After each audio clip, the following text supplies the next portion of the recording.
So today we are building a hover truck transport vehicle from WIP the mess team. By today he means 11:23 at night. I didn't.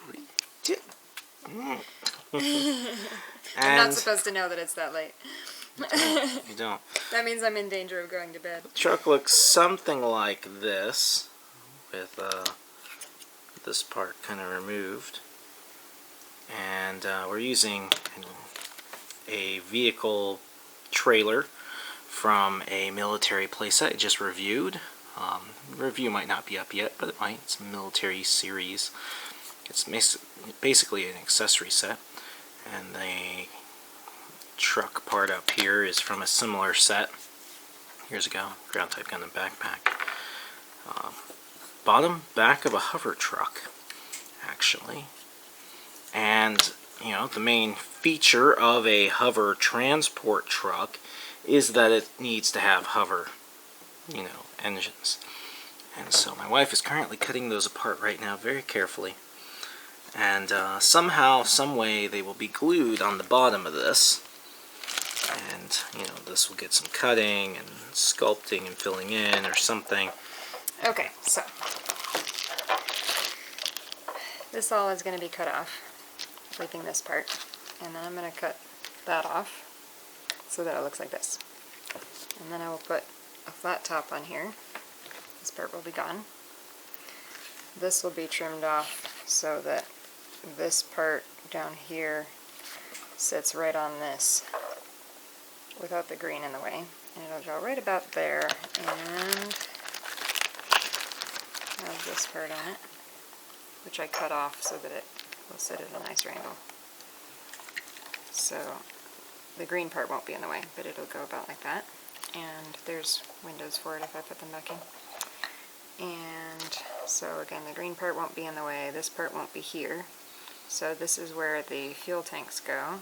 And I'm basically basing this off of a video game and a drawing on Mac.net. And then there will be hover parts here and hover parts about here. And I'll probably have to trim off these guys. And I'm hoping not to have to worry about those. It would look nicer if I trimmed it, but this is hard plastic and that's a real pain to cut, especially inside of other things. So we'll see what happens with that. I was going to do this a lot simpler and not as close matching to the video games and the shows, but my wife insisted that she was awesome. And actually in this case harder to him was easier to me. But I'm always envious of her detail skills, and so she is the true genius behind my customs. So why am I cutting this stuff apart? Well, because it annoyed me to have them all facing in mismatched ways. They were all going to go to one side, and they sort of lean to one side when you do that, or they'd be narrowed, and I forget exactly.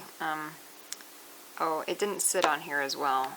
Now if you guys want to make one of these, you may just want to go ahead and cut it this way and not do all the work I'm doing and figure out how to have it sit in, to me, not quite the perfect spot, or do some more cutting and make it sit perfectly. But I decided I'm cutting these apart so that I can match them up where I want them to be and put them back, oh sorry, they're backwards. Put them back in such a way that they'll go back on here like this. They were like this before. Now they'll be like this. And that way I can have them kind of wide set, and then I'll cut this apart like so.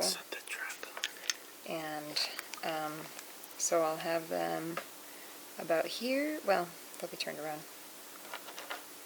They'll go about like this. And about like this. Well, turned around again.